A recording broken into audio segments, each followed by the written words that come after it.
Hi, Attorney Steve Vaughn, and we're back. This module is about TILA rescission, one of my favorite weapons. If you have a TILA rescission rights and the ability to tender, you can have some powerful rights when facing foreclosure. TILA rescission. TILA stands for the Truth in Lending Act. It's the law that was enacted to try to put you on equal footing with the banks. That they obviously know what the big thick pile of documents means a lot more than you do. So there's some requirements of clear and conspicuous disclosure of material terms of your loan. Okay, the three typical, there's other violations you can get. The three typical ones we find that will trigger an extended 3-year right to rescind your loan. Let me say that again.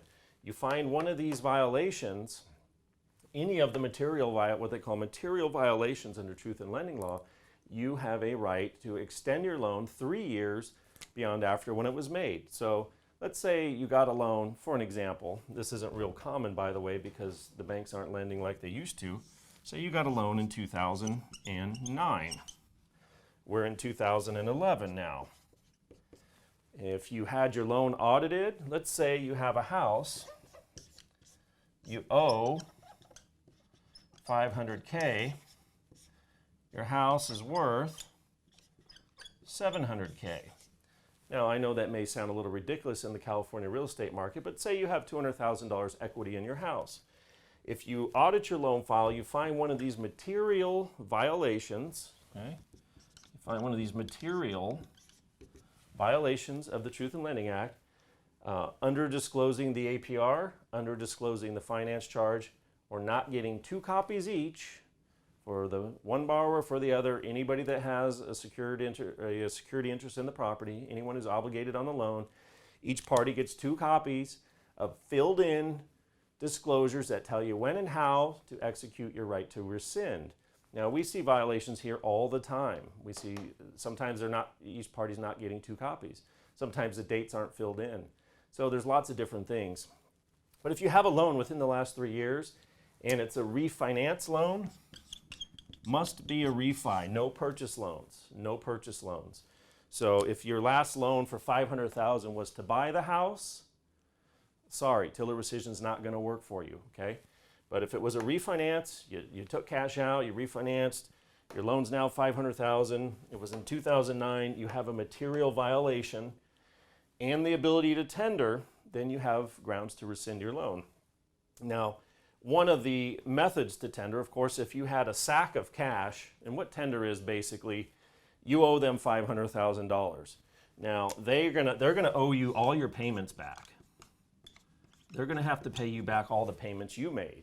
Because what rescission is, it's putting parties back as if they never met, back in the position as if they never met.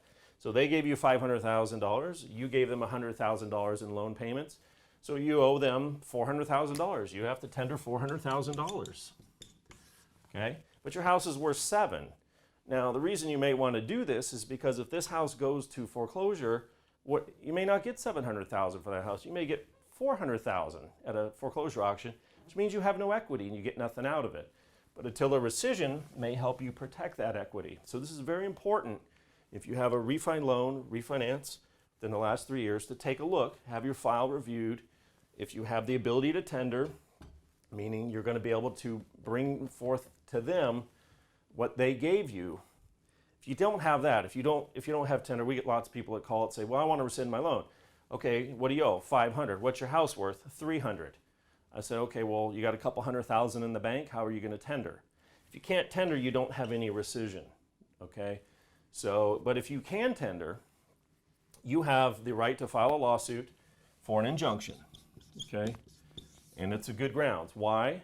Because when you rescind your loan, which is sending your letter in to your loan servicer or your lender, whoever you're dealing with, or both, we send it everywhere, put it in writing, certified, make sure you got it in there, proper postage, proper address, all that.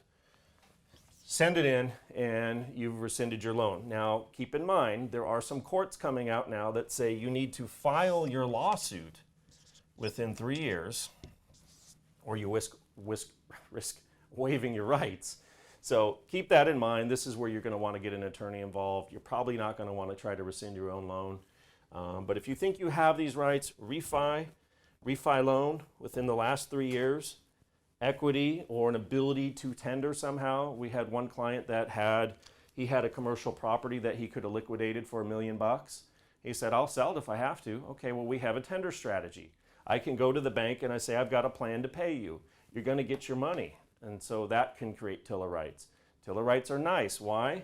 Because it has an attorney fee provision. Okay?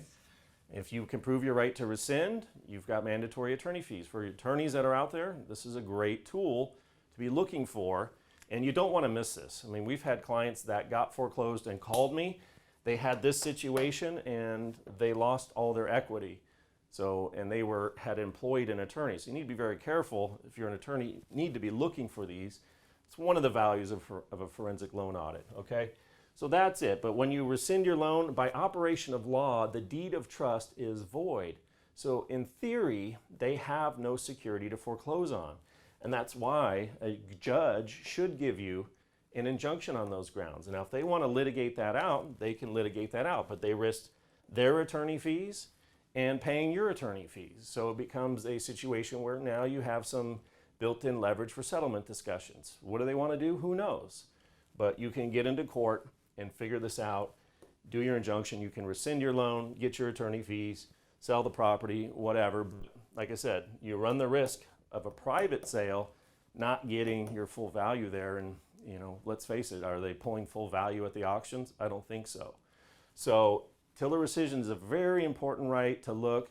It applies in, I would say, somewhat rare circumstances in this day and age, but just bear it in mind. One area where people get confused is this concept of equitable tolling. When you have these material violations in your loan, when you first get your loan back in 2009, you have a year. You have 1 year to bring your action for damages. But that year can be equitably tolled if you have grounds, well, let's say they're grounds of concealment or fraud. If you have something, you can equitably toll that to try to get damages. You cannot, however, toll this 3 years to rescind. You can't in other words, you can't have a 2003 loan and say, well, I want to equitably toll it, so I want to rescind my loan 8 years later. The courts are not going to let you do that. I mean, barring some crazy circumstance or whatever, but typically, like I said, it's a limited remedy. These violations are not difficult to find in a lot of loans, but so it's a tool in the toolbox, something to think about. It should trigger you refi within 3 years with ability to tender, some form of a strategy. The whole concept of tender is the lender has to be assured. There needs to be assurances that the lender's going to get back what they're owed minus what they owe you, because don't forget they owe you too.